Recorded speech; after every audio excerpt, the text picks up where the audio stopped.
Once upon a time, in a small village nestled between rolling hills and dense, whispering forests, there lived a girl named Ellara. The village itself was peaceful on the surface, stone cottages dusted with moss, narrow paths winding between fields of wildflowers, and the distant sound of bells chiming from grazing livestock. Yet beneath its calm exterior lay unspoken sorrows, quiet struggles, and hearts carrying burdens unseen. Ellara was known throughout the village as the broken girl. It was not a name given out of cruelty, but out of sorrowful understanding. There was something about her eyes, deep, shadowed, and distant, that made people lower their voices when she passed. Her gaze carried a heaviness far beyond her years, as though she had seen more grief than a lifetime should allow. Ellara's story began with love, warmth, and laughter, but it was forever altered by tragedy. When Ellara was still very young, her world was whole. Her parents were kind, hard-working people who loved her fiercely. Her mother sang softly while working, her voice gentle as morning dew. Her father told stories by the fire each night, his laughter filling the house with warmth. Their home was modest, but it overflowed with love. Then, one terrible evening, everything changed. A sudden accident, swift, cruel, and unforgiving, claimed both her parents in a single night.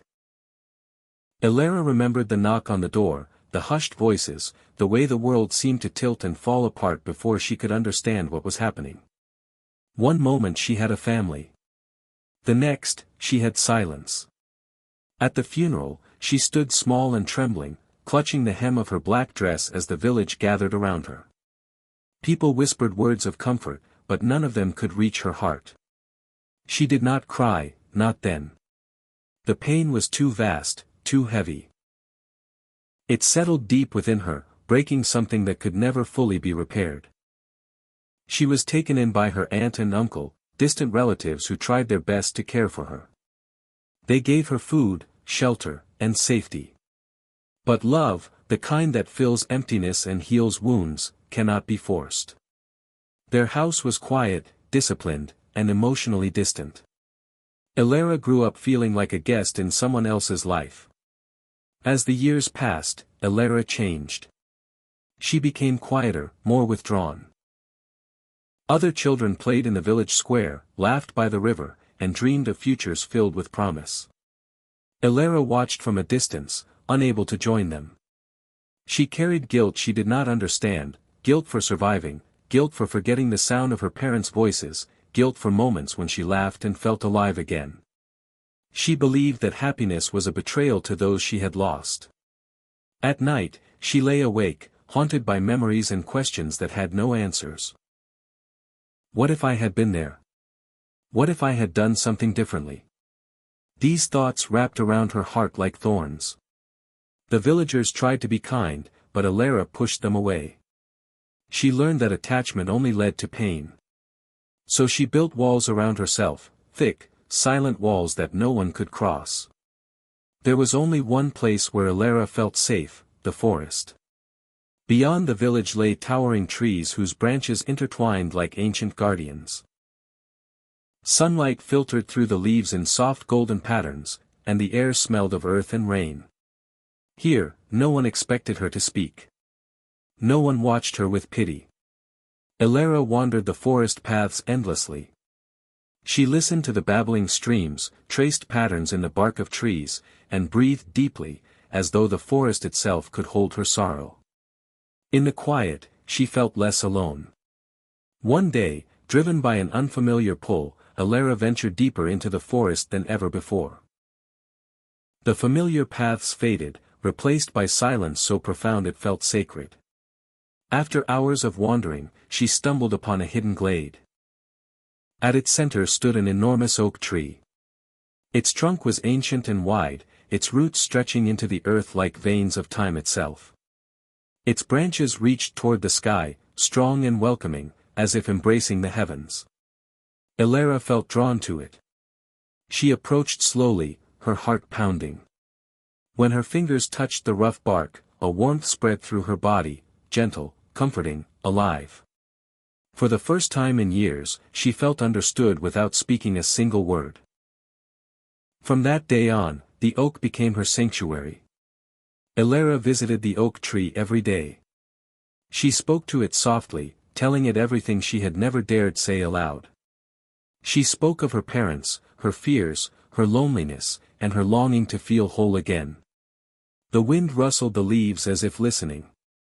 The tree never answered, yet she felt heard. With each visit, her heart felt slightly lighter. One afternoon, as sunlight filtered through the canopy above, a voice echoed through the glade. Ellara. She froze. Who's there? She whispered, her breath shallow. I am the spirit of the forest. The voice was gentle, melodic, ancient.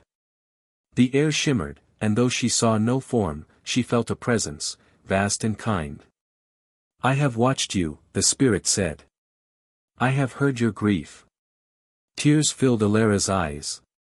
Can I ever be whole again? Yes, the spirit replied. But healing is a journey, not a gift. The spirit told her she must leave the forest and embark on a path of healing.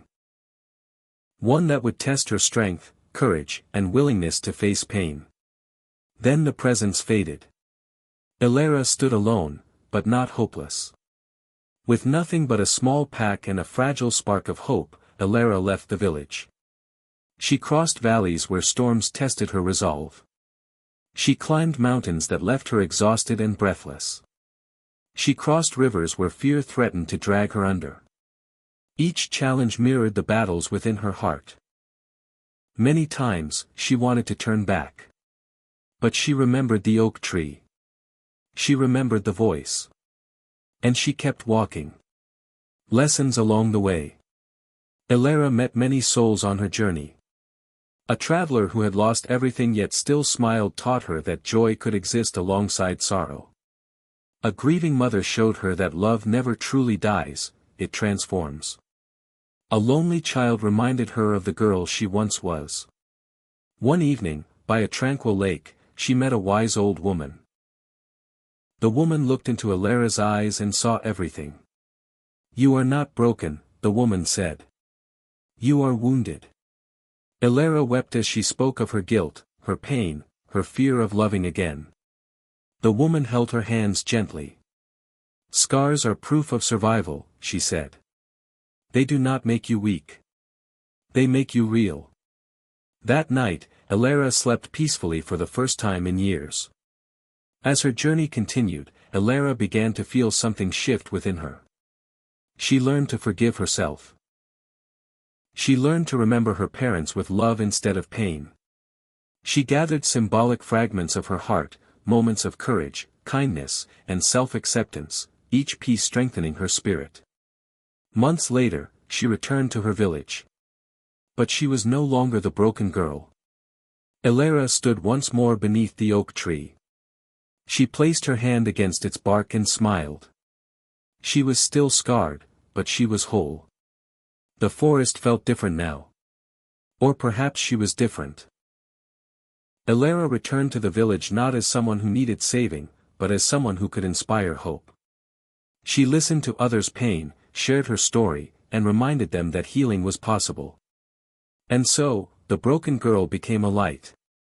A reminder that even shattered hearts can mend. That even in darkness, courage can lead us home. Don't forget to subscribe our channel.